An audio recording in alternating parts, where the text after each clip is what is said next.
ಓಂ ಸದ್ಗುರುನಾಥ ಶರಣಂ ಜಯ ಜಯ. ಓಂ ಸಚ್ಚಿದಾನಂದ ಶರಣಂ ಜಯ ಜಯ. ಎಲ್ಲರಿಗೂ ನನ್ನ ನಮಸ್ಕಾರಗಳು. ಜ್ಞಾನೇಶ್ವರಿ ಗೀತಾಮೃತ. ಈಗ ಅರ್ಜುನನಿಗೆ ಕೃಷ್ಣನು ಉಪದೇಶವನ್ನು ಮಾಡ್ತಾ ಇದ್ದ, ನಿಷ್ಕಾಮ ಕರ್ಮವನ್ನು ಮಾಡಬೇಕು.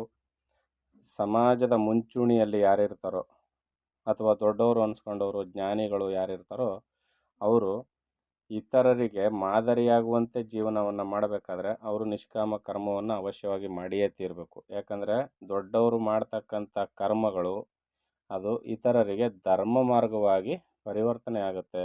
ಅವರು ಅದನ್ನು ಅನುಸರಿಸಿ ನಡೆಯೋದ್ರಿಂದ ಅದು ಧರ್ಮವಾಗುತ್ತೆ. ಅದರಿಂದ ಸಮಾಜವನ್ನು ತಿದ್ದುವ ಕೆಲಸ ಯಾರ ಹೆಗಲ ಮೇಲೆ ಇರ್ತದೆ? ಗುರುತರವಾದ ಜವಾಬ್ದಾರಿ ದೊಡ್ಡವರು ಅನ್ಸ್ಕೊಂಡವ್ರ ಮೇಲೆ ಇರ್ತದೆ, ಮುಂಚೂಣಿಯಲ್ಲಿ ಇರುವವ್ರ ಮೇಲೆ ಇರ್ತದೆ. ಅದರಿಂದ ಅವರಿಗೆ ನಾವು ಆತ್ಮಬೋಧನೆಯನ್ನು ಮಾಡುವ ಬದಲು ಮೊದಲು ಕರ್ಮಾಚರಣೆಯನ್ನು, ನಿಷ್ಕಾಮ ಕರ್ಮವನ್ನು ಮಾಡುವಂತಹ ದಾರಿಯನ್ನು ತೋರಿಸ್ಕೊಡ್ಬೇಕು. ಯಾಕಂದರೆ ಅವ್ರಿಗೆಲ್ಲ ಇನ್ನೂ ಅಜ್ಞಾನ ಅವಸ್ಥೆಯಲ್ಲಿ ಇರ್ತಾರೆ, ಅಂತಃಕರಣ ಶುದ್ಧವಿರೋದಿಲ್ಲ, ಆತ್ಮಬೋಧೆ ಅರ್ಥ ಆಗೋದಿಲ್ಲ. ಆ ಅರ್ಥ ಆಗದೆಯೇ ಆತ್ಮಬೋಧೆಯನ್ನು ಅನುಸರಿಸಿ ನಡೆಯುವ ಪ್ರಯತ್ನ ಮಾಡ್ತಾರೆ. ಆದರೆ ಏನನ್ನೂ ಅರ್ಥ ಮಾಡ್ಕೊಳ್ಳದೆ ಅವರು ಅಧಪತನದಲ್ಲಿ ಬೀಳ್ತಾರೆ. ಅದರಿಂದ ಮೊದಲು ಅಂತಃಕರಣ ಶುದ್ಧಿಗೆ ಅವಕಾಶ ಮಾಡಿಕೊಡ್ಬೇಕು. ಅವರು ನಿಷ್ಕಾಮ ಕರ್ಮವನ್ನು ಮಾಡಬೇಕು. ನಾವು ನಿಷ್ಕಾಮ ಕರ್ಮವನ್ನು ತಿಳಿದಂಥವ್ರು ನಿಷ್ಕಾಮ ಕರ್ಮವನ್ನು ಹೇಗೆ ಮಾಡಬೇಕು ಅನ್ನೋದನ್ನು ಕೃಷ್ಣ ಹೇಳ್ತಾನೆ. ಕಾಮ್ಯ ಕರ್ಮವನ್ನು ಯಾವ ರೀತಿಯಲ್ಲಿ ಮನಸ್ಸಿನಲ್ಲಿ ಕಾಮನೆಯನ್ನು ಇಟ್ಕೊಂಡು ಕರ್ಮ ಮಾಡುವವನು ಯಾವ ರೀತಿ ಮಾಡ್ತಾನೋ ಅಷ್ಟೇ ನಿಷ್ಠೆಯಿಂದ ನಿಷ್ಕಾಮ ಕರ್ಮಿಯೂ ಕೂಡ ಕರ್ಮವನ್ನು ಮಾಡಬೇಕು ಅನ್ನುವ ಮಾತನ್ನು ಹೇಳ್ತಾ ಇದ್ದ. ಅದರಿಂದ ಅರ್ಜುನ, ನೀನು ಯುದ್ಧವನ್ನು ಮಾಡಿಯೇ ತೀರಬೇಕು ಅಂತ ಹೇಳಿ, ಆ ಯುದ್ಧ ಮಾಡುವುದು ನಿನ್ನ ಕರ್ಮವಾಗಿದೆ ಅಂತ ಹೇಳ್ತಾನೆ. ಈ ತತ್ವವನ್ನು ತಿಳಿದವರು ಅಭಿಮಾನವನ್ನು ತೊರೆದಿರುವರು ಮತ್ತು ಗುಣಗಳಿಂದ ಜನಿಸಿದ ಕರ್ಮಗಳಿಗೆ ನಾನು ಸಾಕ್ಷಿಯಾಗಿರುವೆನೆಂದು ತಿಳಿದು ನಿರ್ಲಿಪ್ತತೆಯಿಂದ ಇರುವರು. ತಿಳಿದಂಥವ್ರು ಏನು ಮಾಡ್ತಾರೆ? ಈ ಆತ್ಮತತ್ವವನ್ನು ತಿಳಿದಂಥವ್ರು ಅಭಿಮಾನವನ್ನು ತೊರೆದಿರುವರು. ಮಾನ ಅಭಿಮಾನಗಳನ್ನ ತೊರೆದ್ರೆ ಮಾತ್ರ ಇವೆಲ್ಲನ ಮಾಡಲಿಕ್ಕೆ ಸಾಧ್ಯ. ಮತ್ತು ಗುಣಗಳಿಂದ ಜನಿಸಿದ ಕರ್ಮಗಳಿಗೆ ನಾನು ಸಾಕ್ಷಿಯಾಗಿರುವೆನೆಂದು ತಿಳಿದು ನಿರ್ಲಿಪ್ತತೆಯಿಂದ ಇರುವರು. ಈ ಕರ್ಮಗಳು ಜನಿಸುವುದು ಯಾವುದರಿಂದ? ಗುಣಗಳಿಂದ. ಈ ಗುಣಗಳಿಂದ ಜನಿಸಿದ ಕರ್ಮಗಳಿಗೆ ನಾನು ಸಾಕ್ಷಿ ಮಾತ್ರನಾಗಿದ್ದೀನಿ ಅಷ್ಟೆ. ಕರ್ತೃತ್ವ ಭಾವನೆ ಇಲ್ಲ. ನಾನು ಮಾಡುವವನು ಅಲ್ಲ, ಅನುಭವಿಸುವವನು ಅಲ್ಲ, ಕೇವಲ ಸಾಕ್ಷಿ ಮಾತ್ರನು ಅಂತ ತಿಳಿದು ನಿರ್ಲಿಪ್ತತೆಯಿಂದ, ಯಾವುದೇ ಥರದ ವಿಕಾರವನ್ನು ಹೊಂದದೆ ನಿರ್ಲಿಪ್ತವಾಗಿ ಇರ್ತಾರೆ. ಸೂರ್ಯನು ಆಕಾಶದಲ್ಲಿ ಸಂಚರಿಸುತ್ತಾ ಜಗತ್ತಿಗೆ ಬೆಳಕನ್ನು ಕೊಡುತ್ತಿದ್ದರೂ ಜಗತ್ತಿನಲ್ಲಿ ನಡೆಯುತ್ತಿರುವ ಕರ್ಮಗಳಿಗೆ ಅಲಿಪ್ತನಾಗಿರುವಂತೆ ಜ್ಞಾನಿ ಪುರುಷರು ಶರೀರದಿಂದ ಕರ್ಮಗಳನ್ನು ಆಚರಿಸುತ್ತಿದ್ದರೂ ಕರ್ಮಗಳಿಂದ ಬಂಧಿತನಾಗುವುದಿಲ್ಲ. ಸೂರ್ಯನ ಬೆಳಕು ಎಲ್ಲ ಕಡೆಯೂ ಬರುತ್ತೆ, ಆದರೆ ಅದು ಯಾವುದಕ್ಕೂ ಅಂಟಿಕೊಳ್ಳೋದಿಲ್ಲ. ಹೇಗೋ ಇಲ್ಲಿ ಜ್ಞಾನಿ ಪುರುಷನು ಮಾಡುವ ಕರ್ಮಗಳು ಕೂಡ ಅಷ್ಟೇ, ಯಾವುದೇ ಕರ್ಮಫಲವನ್ನು ತಂದುಕೊಡೋದಿಲ್ಲ. ಅವು ಕರ್ಮಗಳಿಂದ ಬಂಧಿತನಾಗಿಯೂ ಇರೋದಿಲ್ಲ. ಯಾರು ಪ್ರಕೃತಿಗೆ ಅಧೀನರಾಗಿ ತ್ರಿಗುಣಾತ್ಮಕವಾದ ಕರ್ಮಪಾಶದಲ್ಲಿ ಸಿಕ್ಕಿಕೊಳ್ಳುವರೋ ಅವರು ಈ ಲೋಕದಲ್ಲಿ ಕರ್ಮಬಂಧನದಿಂದ ಬಂಧಿತರಾಗುವರು. ಇಂತಹ ಅಜ್ಞಾನಿಗಳು ತ್ರಿಗುಣಗಳ ಸಂಬಂಧದಿಂದ ಇಂದ್ರಿಯಗಳು ಮಾಡುವಂತಹ ಕರ್ಮಗಳನ್ನು ನಾನು ಮಾಡುವೆನೆಂದು ಭಾರವನ್ನು ಹೊತ್ತುಕೊಳ್ಳುತ್ತಾರೆ. ಗುಣಗಳ ಸಂಬಂಧದಿಂದಾಗಿ ತಮ್ಮ ಮೇಲೆ ಆರೋಪ ಮಾಡಿಕೊಂಡು ನಡೀತಕ್ಕಂಥ ಕರ್ಮಗಳನ್ನು ಏನು ಮಾಡ್ತಾರೆ? ನಾನು ಮಾಡಿದೆ ಅಂತ ಎಲ್ಲವನ್ನ ತಮ್ಮ ಮೇಲೆ ಹಾಕ್ಕೊಳ್ತಾರೆ. ನ್ಯಾಯವಾಗಿ ನೋಡಿದ್ರೆ ಅವ್ರಿಗೆ ಬಂಧನವೇ ಇರೋದಿಲ್ಲ, ಅವ್ರಿಗೆ ಸಂಬಂಧವೇ ಇರೋದಿಲ್ಲ.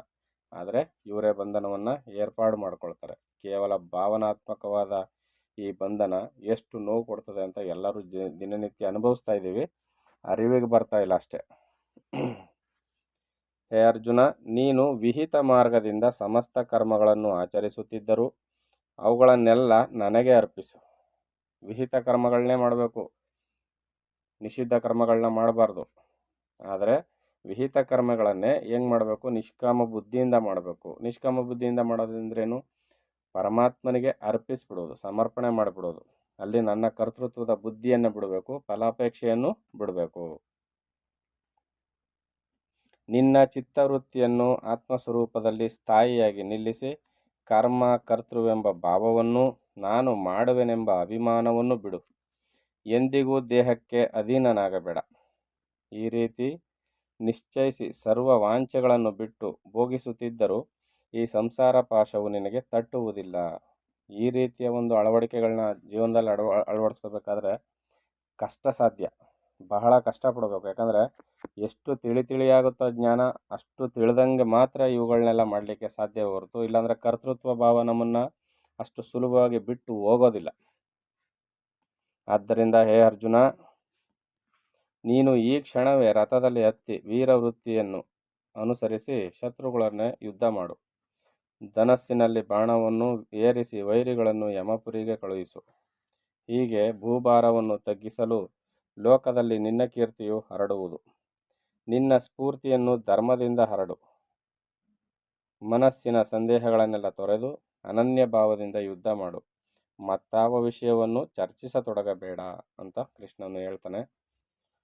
ಯಾರು ನಿಶ್ಚಿತವೂ ಬಾಧರಹಿತವೂ ಆದ ತತ್ವವನ್ನು ಅತ್ಯಂತ ಪ್ರೇಮದಿಂದ ಸ್ವೀಕರಿಸಿ ಶ್ರದ್ಧೆಯಿಂದ ಆಚರಿಸುವರೋ ಅವರು ಈ ಕರ್ಮಗಳನ್ನು ಆಚರಿಸುತ್ತಿದ್ದರು ಕರ್ಮಬಂಧನದಿಂದ ಬಂಧಿಸಲ್ಪಡುವುದಿಲ್ಲ.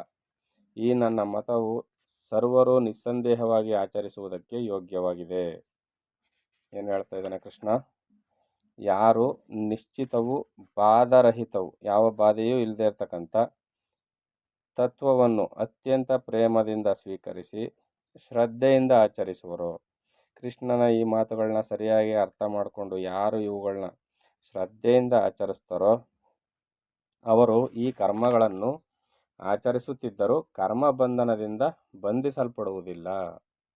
ಈ ನನ್ನ ಮತವು ಸರ್ವರೂ ನಿಸ್ಸಂದೇಹವಾಗಿ ಆಚರಿಸುವುದಕ್ಕೆ ಯೋಗ್ಯವಾಗಿದೆ ಅಂತ ಕೃಷ್ಣನ ಅಭಿಮತ.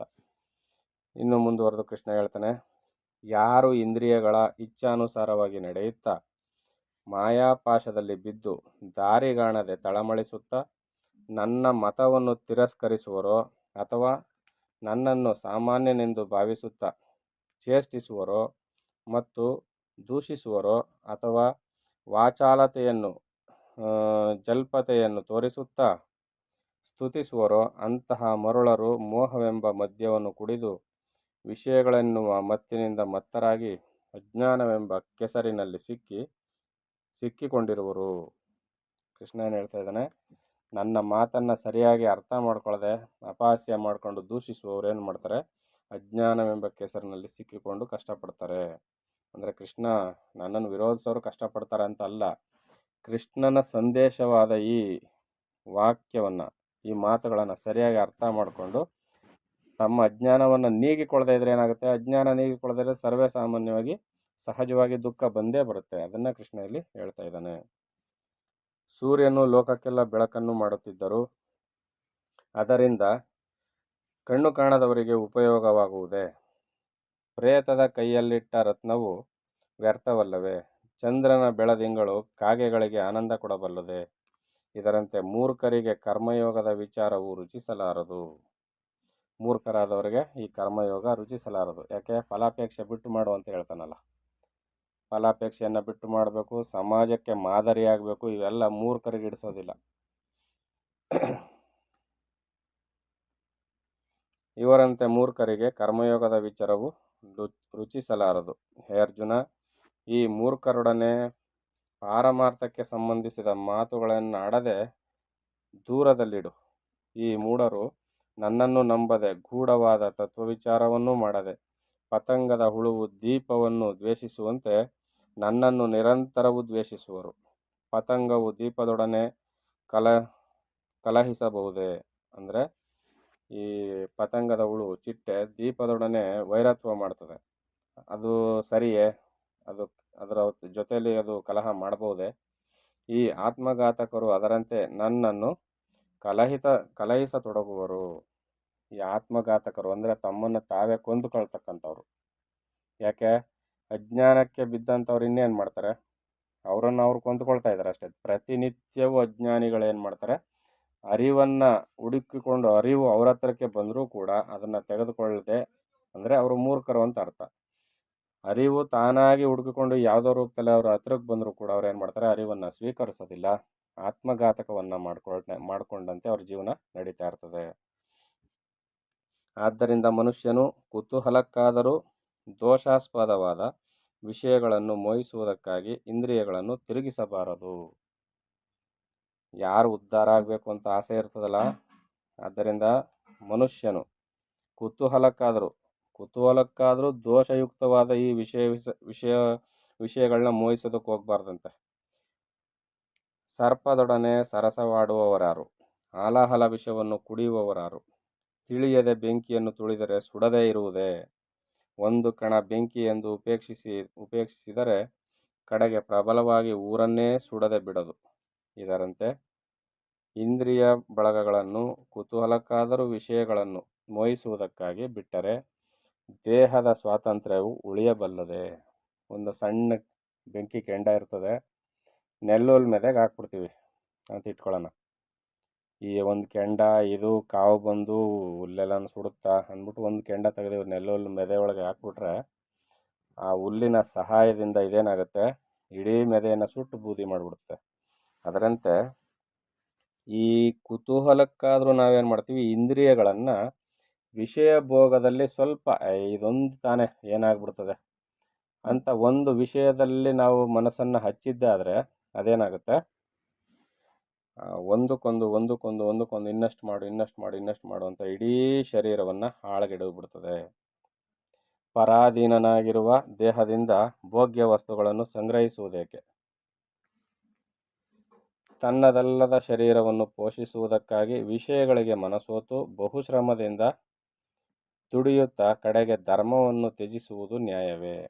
ತನ್ನದಲ್ಲದ ದೇಹ ಅಂದರು, ಮತ್ತು ನನ್ನ ದೇಹ ಅಲ್ಲದೆ ಇನ್ಯಾರದು ಅಂತ ಅಂದರೆ ವಿಚಾರಪೂರ್ವಕವಾಗಿ ಯೋಚನೆ ಮಾಡಿದ್ದೆ. ಆದರೆ ದೇಹ ಬಂದಿದೆ, ನನ್ನ ಯಾವ ಮಾತನ್ನೂ ಕೇಳದೆ ಬಾಲ್ಯ ಯೌವನ ವಾರ್ಧಕ್ಯ ಎಲ್ಲ ಬಂದು ರೋಗ ರುಜಿನಗಳು ಬಂದು ಅದು ಶಕ್ತಿಗಳೆಲ್ಲ ಕುಂದೋಗಿ ಇಂದ್ರಿಯ ಶಕ್ತಿಯೆಲ್ಲ ಅಡಗಿ ಹೋಗಿ ನನ್ನನ್ನು ಯಾಮಾರಿಸಿ ಹೊರಟು ಹೋಗುವಂಥ ಈ ಶರೀರ ನನ್ನದಲ್ಲ.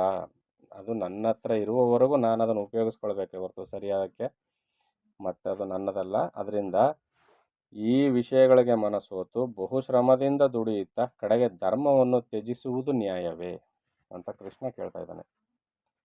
ಈ ಶರೀರವಂತೂ ಪಂಚಭೂತಾತ್ಮಕವಾದುದು.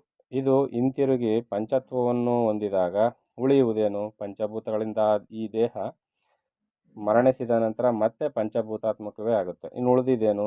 ಹೇ ಅರ್ಜುನ, ದೇಹ ಪೋಷಣೆಗೆಂದು ಶ್ರಮಿಸುವುದು ನಿಜವಾಗಿಯೂ ಹಾನಿಕರವೇ.